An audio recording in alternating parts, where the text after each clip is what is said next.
We're back at the layout today, and I've got the modern Marx Santa Fe 8352 back on the track. Thought we'd give it a few laps and do some double headers.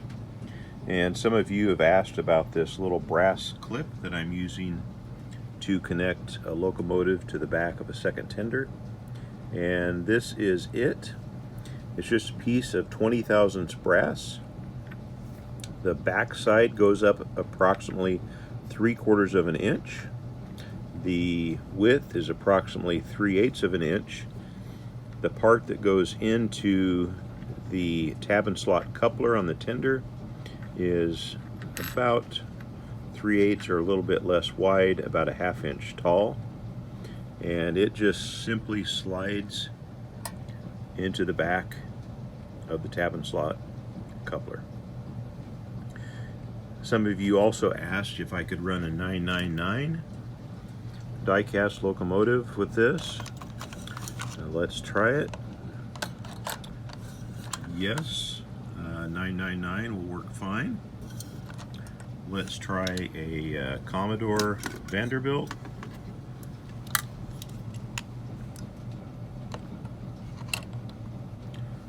Little tight, I might need to make an adjustment, but this will work.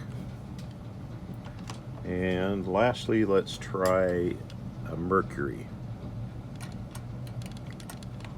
Also a little tight, and it's because of that screw.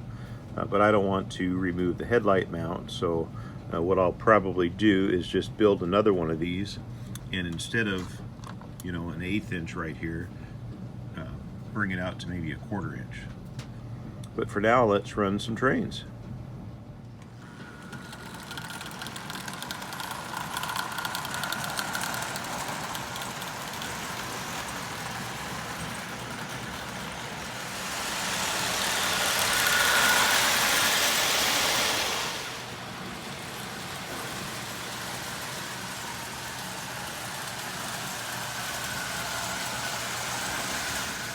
I just stopped to change out locomotives, and this is a new Marx Pennsylvania 8351.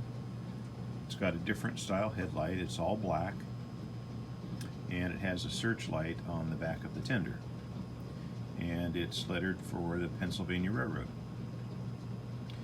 You'll notice that the lights are on, but it's not moving. That's because it's in the neutral position.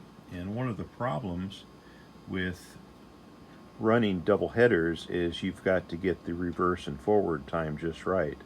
And it's especially difficult if you're running an old Marx like a 999, which has a 2-position reverse unit, forward, reverse, forward, reverse, forward, reverse, with a new Marx, because a new Marx has essentially a 4-position, which is forward, neutral, reverse, neutral, forward, neutral, reverse, neutral, and so on. Let me show you. It's in neutral now. Here's forward. Neutral, reverse, neutral. So the next time I fire it up, it's going to be forward. I'm going to take the power down. I've not tried this yet, but to put a 999 behind it, I'm going to put our coupler adapter in a tilt coupler this time instead of a tab and slot. And as you can see, it seems to work. I've got to tilt it down just a little bit more. There we go. So that should be just fine. Let's get our 999. That seems to go in just fine. And I've got the 999 tender behind it. This is a custom wedge tender,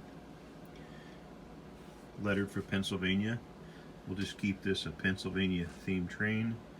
There's a plastic transition car on scale trucks, 347-100, Pennsy cattle car, a new Marx pipe car, and a new Marx caboose.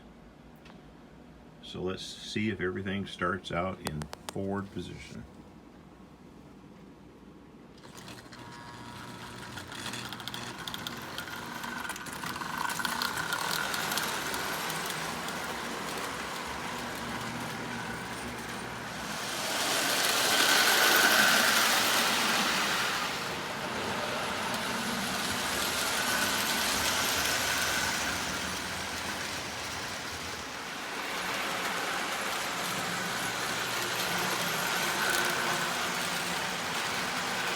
And we're missing a caboose. There it is.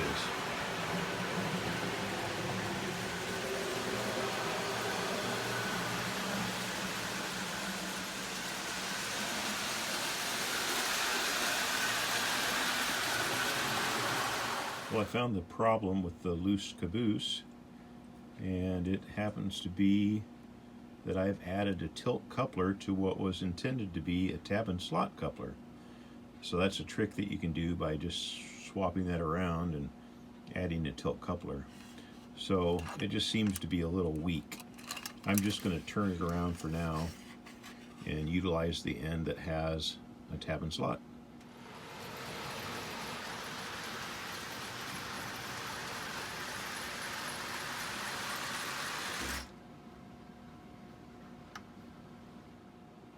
Okay, here we are again with the Santa Fe 8352, and Greg wanted to see the gray frame tender with the gray locomotive, so here is that setup. I think I've answered the question for Richard on the 999. It will work. And I think the last question was Ron, you wanted to see the brass adapter, so I showed you that earlier in this video. Let's give it one more lap.